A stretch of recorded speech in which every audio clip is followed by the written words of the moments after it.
हरे कृष्णा, राधे राधे। हम सब साधक पूज्य श्री हनुमान प्रसाद पोद्दार भाई जी के द्वारा लिखित पुस्तक साधकों का सहारा श्रवण कर रहे हैं। कल हमने संत महिमा का श्रवण किया था। आज संतों की पहचान। यद्यपि संत के लिए शास्त्रों में इस प्रकार के अनेक लक्षणों का निर्देश मिलता है, तथापि वस्तुतः संत समस्त लक्षणों से ऊपर उठे हुए होते हैं। किसी भी लक्षण के द्वारा कोई भी विषयी पुरुष संत को कभी नहीं पहचान सकता। प्रथम तो जिसने जिस वस्तु की उपलब्धि ही नहीं की, वह केवल उसका नाम सुनकर ही कैसे उसके असली नकली होने का निर्णय कर सकता है। जिसने हीरा देखा ही नहीं, वह हीरे और कांच के अंतर को कैसे समझ सकता है। संतों के लक्षणों में कई तो ऐसे हैं जो स्वसंवेद्य हैं, और कई ऐसे हैं जिनके स्वरूप का यथार्थ निर्णय स्वयं उनका आचरण करने वाले केवल अनुभवी पुरुष ही कर सकते हैं।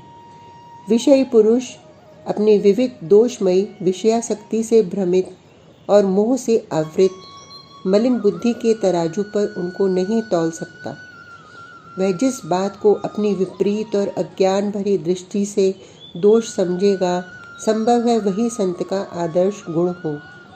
ऑपरेशन करते हुए डॉक्टर की क्रिया में बच्चों और शिष्यों को वत्सलतापूर्ण हृदय से धमकाते हुए, माता पिता और सद्गुरु की शिक्षा में और कराहते हुए रोगी को कुपथ्य न देने में अज्ञ पुरुष निर्दयता का आरोप कर सकते हैं, परंतु क्या ये वास्तविक दया नहीं है? इसी प्रकार अन्य अन्य गुणों की बातें हैं।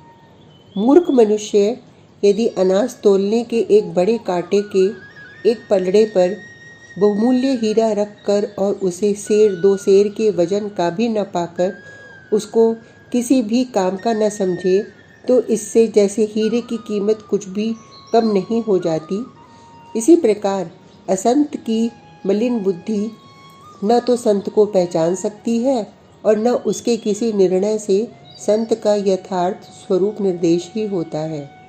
दूसरी बात एक यह भी है कि भोले भाले नर नारियों को ठगने के लिए दंभी मनुष्य भी संतों का सा स्वांग रचकर लोगों को धोखा दे सकता है।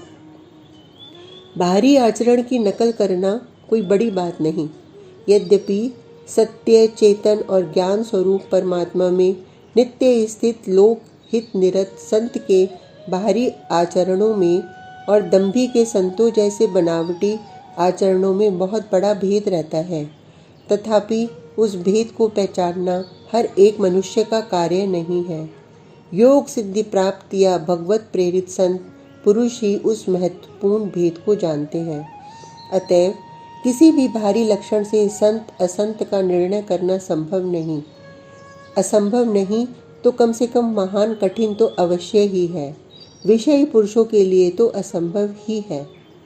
संतों का यथार्थ परिचय संत कृपा से ही मिल सकता है, किंतु पहले से ही किसी न किसी दोष को खोज निकालने की बुरी इच्छा से जिन पर दोषारोपण हो सके, ऐसे छिद्रों को ढूंढने की नीयत से ही जो संत के पास जाता है या संत का सेवन करता है, उसको संत का यथार्थ परिचय मिलना और संत कृपा को प्राप्त करना बहुत ही कठिन है। श्रद्धा, सेवा और जिज्ञासा से ही मनुष्य को संत कृपा की प्राप्ति हो सकती है। इतना होने पर भी अकारण कृपालु संतों का अज्ञात संग भी कभी व्यर्थ नहीं जाता।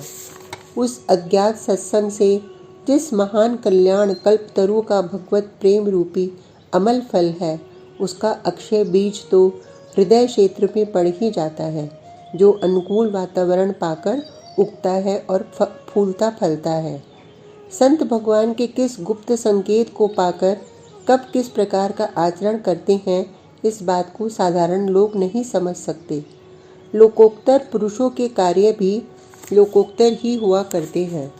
साधारण बुद्धि से उनका समझना और अनुकरण करना संभव नहीं होता। इसलिए श्रुति वाक्यों में गुरु शिष्य से कहते हैं, यान्य नव ध्यान्य कर्माणि तानि सेव्यतव्यानि नो इतराणि। यान्यस्माकं सुचरितानि तानि तवोपास्यानि नो इतराणि। शास्त्रोक्त निर्दोष कर्मों का ही आचरण करना चाहिए, शास्त्र विरुद्ध का नहीं। हम लोगों में भी जो सुंदर आचरण है, तुम्हें उन्हीं का अनुकरण करना चाहिए, अन्य निंदित आचरणों का नहीं। वस्तुतः संतों का एक भी आचरण किंचित भी दोषयुक्त नहीं होता। वह स्वाभाविक ही सत्य ज्ञान से ओतप्रोत और लोकहित के उद्देश्य से आचरित होता है। हम उसे अपनी अदूरगामिनी विपरीत दृष्टि के कारण ही दूषित या निंदित मान लेते हैं। एक महात्मा ने मुझको एक कहानी सुनाई थी। आज का प्रसंग यहीं विश्राम लेता है।